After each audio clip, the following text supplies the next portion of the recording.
Hello and welcome to the morning sports briefing here on New Zealand Sports Radio. It is Monday, the 6th of July. Happy Monday, everybody. Have a great week. And in the show today, we have Sri Lankan wicketkeeper arrested. And then, you know what, folks? It's something that we're really kind of struggling with now is all this sport. So used to doing these shows with no sport during lockdown. And now we have football updates. We have NRL. We have Super Rugby, ANZ Premiership, NZ NBL. We've got the F Formula One return this weekend as well, and IndyCar. So we have stacks and stacks of sport for you this morning. This is your best way to start the day up to date with all the important sports news. And let's crack on with that, with those football scores for you. Over in the English Premier League, Burnley drew 1-1 with Sheffield United. Newcastle United and West Ham also fought out a draw, but it was 2-2 there. Liverpool got back to winning ways, beating Aston Villa 2-0. And as we speak, Southampton and Man City are playing. It's half-time there, and it's 1-0 to Southampton. What does that mean for the old table? Well, it means that it's still tight at the bottom there with the relegation battle. West Ham in 16th, still on 31 points. They got themselves a nice little gap ahead of Watford, who are on 28 points. Then we have the three teams in that relegation zone. Aston Villa on 27. Bournemouth also on 27, but they've had 5 losses on the trot. Norwich City also then a little bit of a way back in last place on 21 points. You've got to say Norwich City looking like they're going down, and then a battle between Watford, Aston Villa and Bournemouth probably to see which one of those can survive with just 1 point separating the three of them. At the top, well, we already know Liverpool have won the championship. Man City, Leicester City and Chelsea are in those important European positions. Man United are in 5th in that playoff place for Europe, or however that works, and that's your top of the table. Moving over then to the Belarusian Premier League, our favourite league, obviously in the world because it kept going during lockdown. And I'm just refreshing to catch the scores because we had a game was ongoing, but it is now finished, folks. Minsk drew with Belashina 2-2. Torpedo lost to Shakalor. It was 1-4. Torpedo dropping down. Torpedo were top of the table, but their record over the last 5 games: a loss, a win, 2 losses, 2 draws, and a win sees them sort of dropping down now to 6th.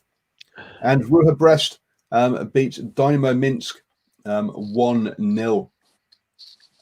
Seeing Ruha Brest climb up a little bit as well. Bate still top of the table, but Shakhtar,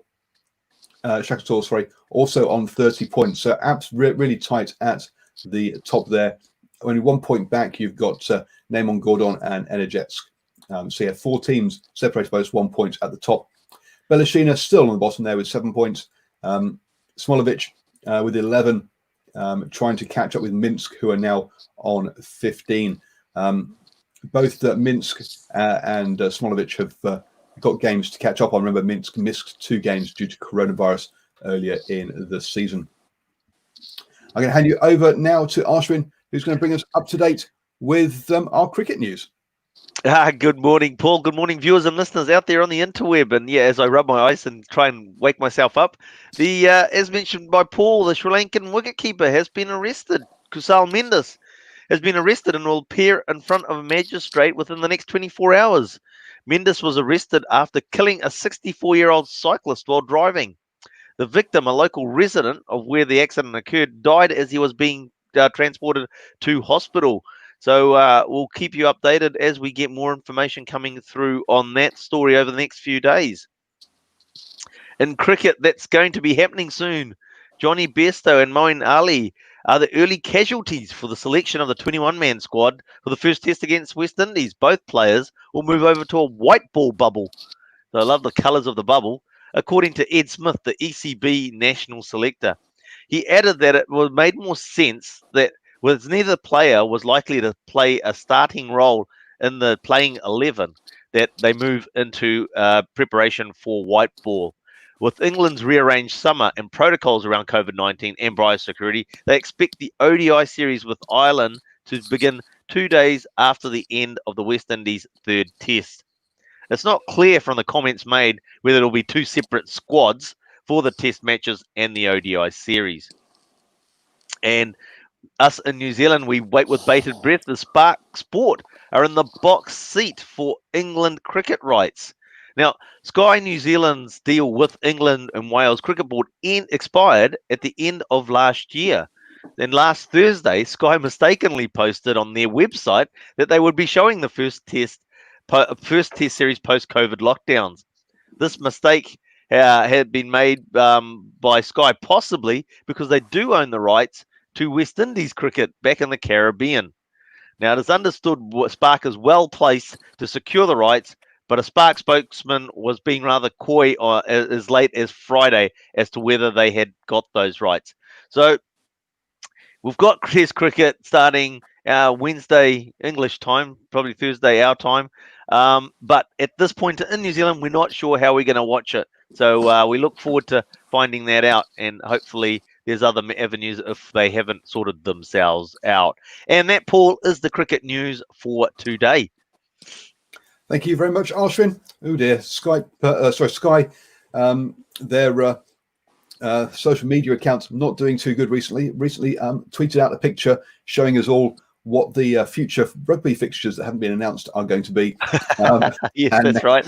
And then also now tweeting out about sport they haven't got. Well, we actually, on Swinging from the Hips on Thursday, actually, we had that question from one of the chat rooms, and I went on to the the Sky's website, and I posted out false information, all because of Sky. I'm blaming Sky. Not my fault. Fake news. Fake news. Hashtag fake news. Oh dear. Thank you very much, Ashwin. And look, Stephen's he's there. He's waiting. That's it, Stephen. Yep, off you go.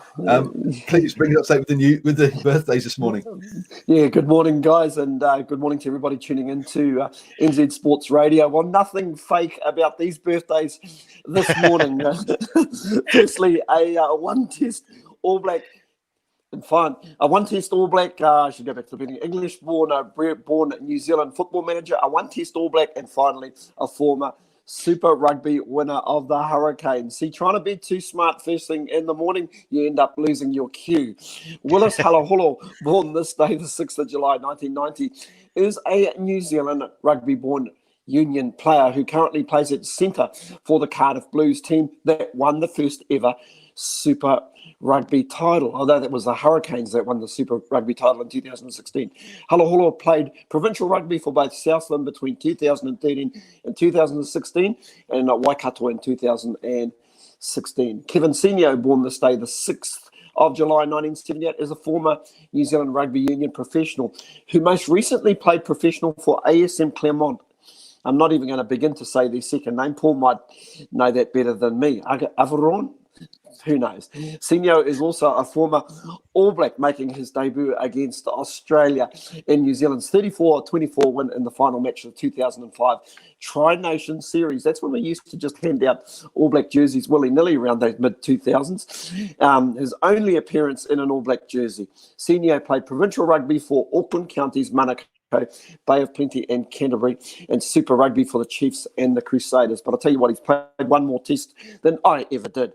He is currently on the coaching staff at the Ponsonby Rugby Club in Auckland. And finally, Alan Jones, born this day. No, not the radio broadcaster, but a football coach. Born this day, the 6th of July, 1940, is an English Association football coach who managed the New Zealand national football team. Jones coached at Bristol City, Blyth Spartans, Darlington in England, and also managed Bermuda before moving to New Zealand in 1979.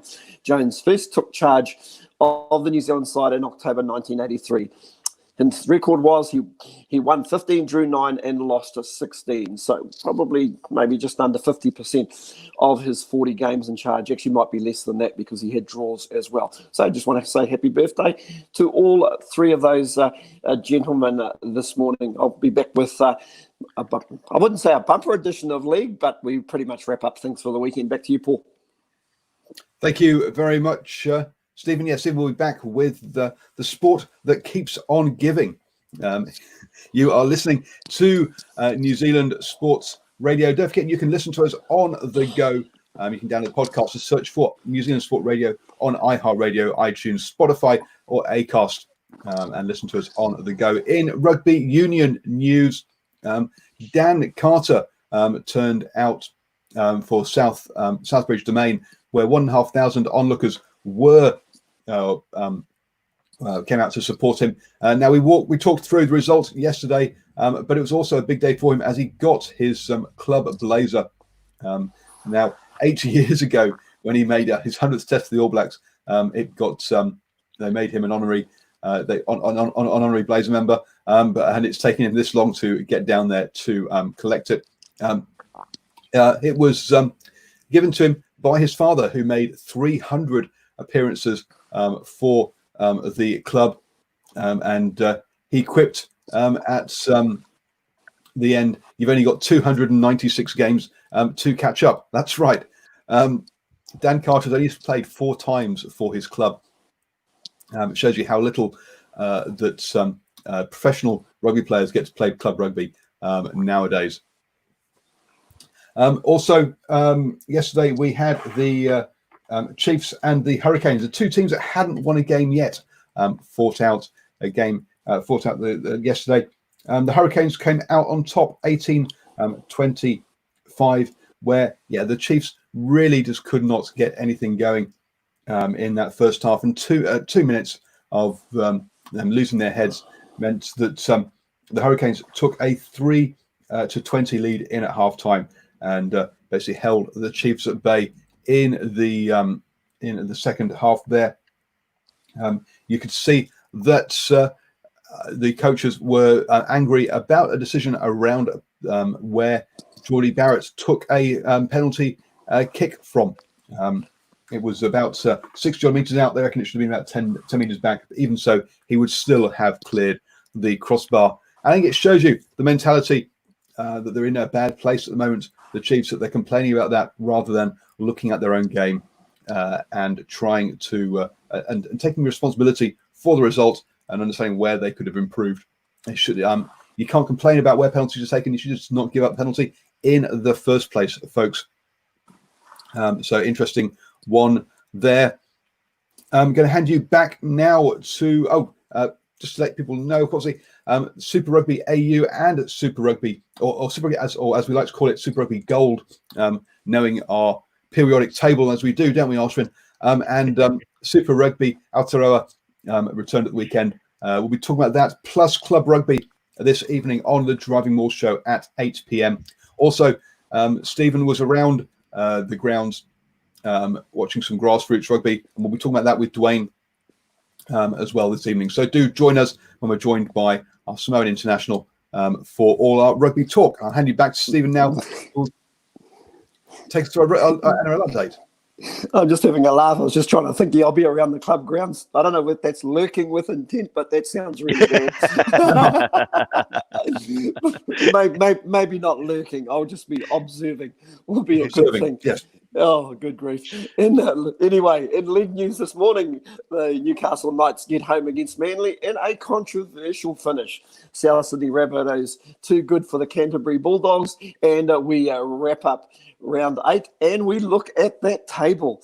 But we are starting with that controversial game, which was the Sea Eagles v the Knights. Jake Trbojevic and Eden Fonua-Blake were both sent off at full time as Newcastle survived a late finish to secure a 14-12 victory over bitter rivals Manly.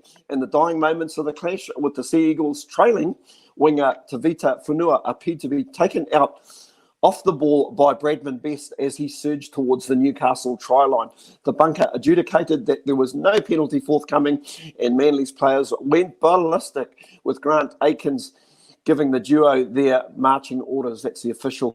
The Knights, aiming to bounce back from last week's shellacking against the Cowboys in Townsville, endured a terrible start when Edric Lee was taken from the field with a suspected forearm injury.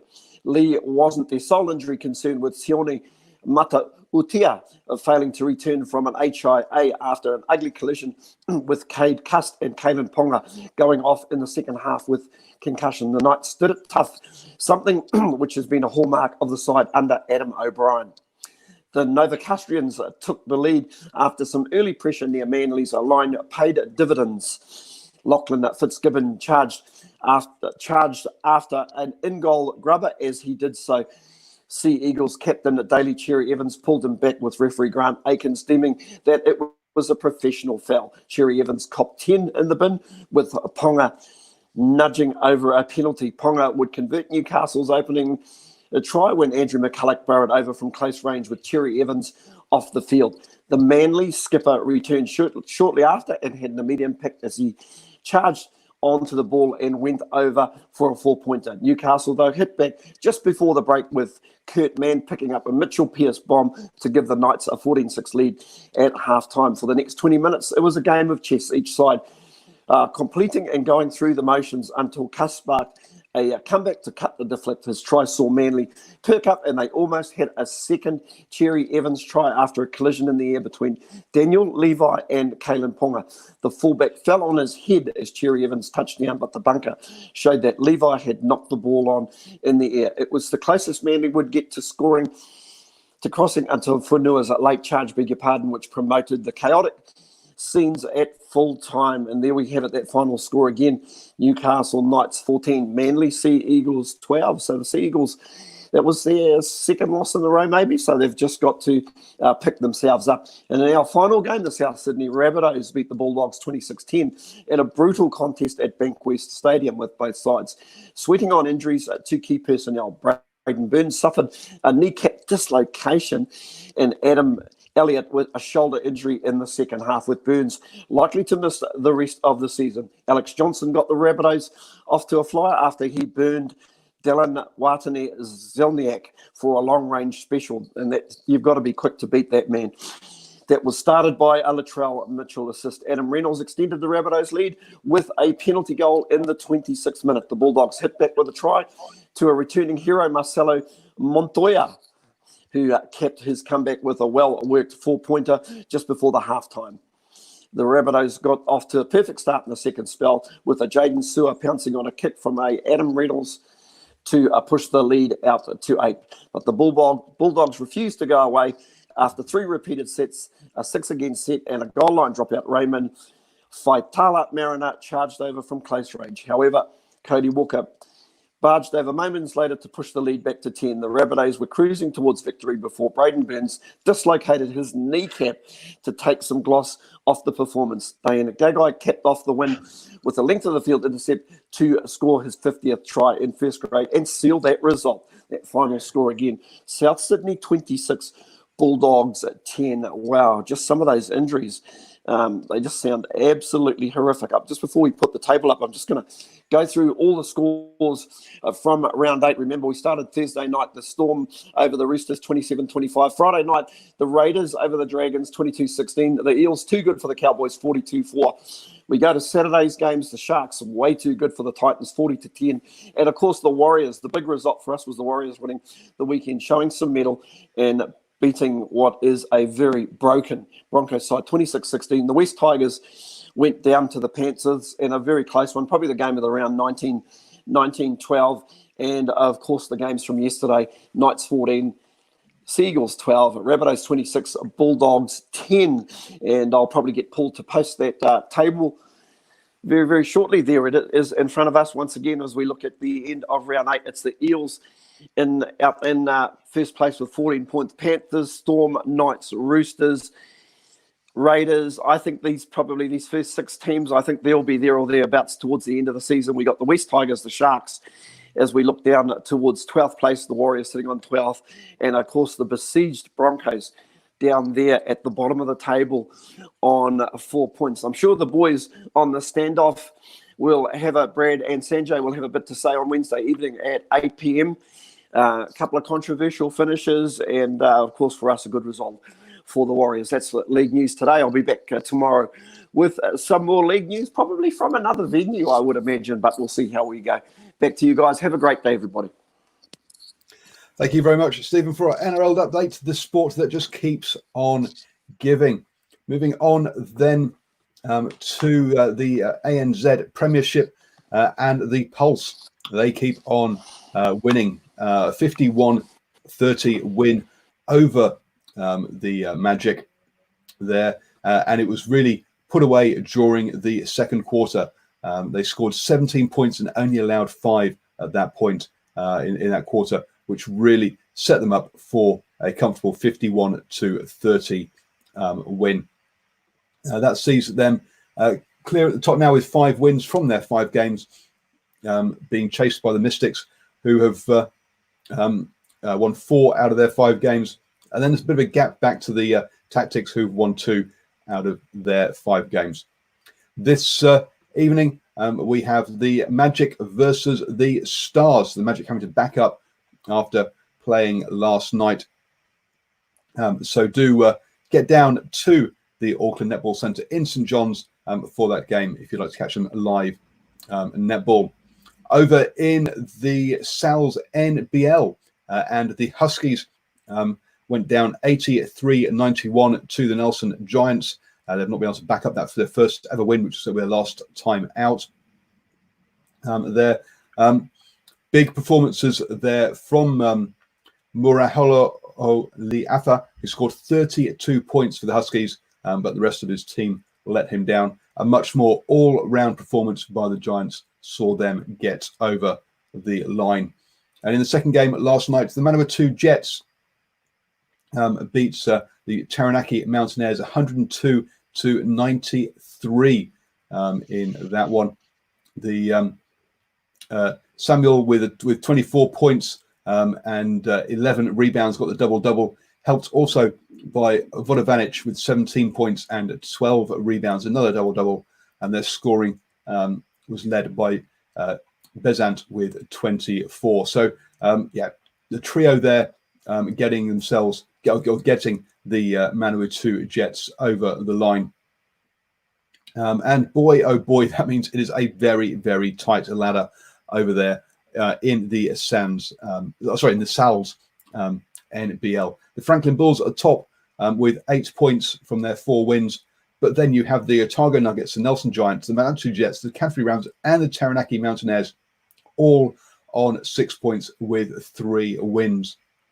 So, and then off the bottom of the table is the Auckland Huskies with just those 2 points and their 1 win. So, very, very tight in the Sal's NBL. They'll take the night off before returning on Tuesday evening with 2 more games. Moving on to motorsport, Scott Dixon is leading the way in the IndyCar. He has won the second race, so he's on the opening of 2 races now of the IndyCar series. Did very well to win that one comfortably, really, by 20 seconds over Graham Rahal over there. So fantastic start to Scott Dixon. Well done in the IndyCar. Moving on to Formula One, and yes, controversial one there. Lewis Hamilton might have crossed the line second, but a 5-second penalty for a collision meant that he dropped down to 4th. His teammates Valtteri Bottas won the race. Charles Leclerc got given second in the Ferrari. Lando Norris in his McLaren was 4th. Don't forget that there's a second race on at the same venue next weekend, as well as the Formula One opens up with two races in Austria. You have now started the day the best way, up to date with all the important sports news. Don't forget to like our page or listen to us on the go by downloading New Zealand Sports News on iHeartRadio, iTunes, Spotify, or Acast.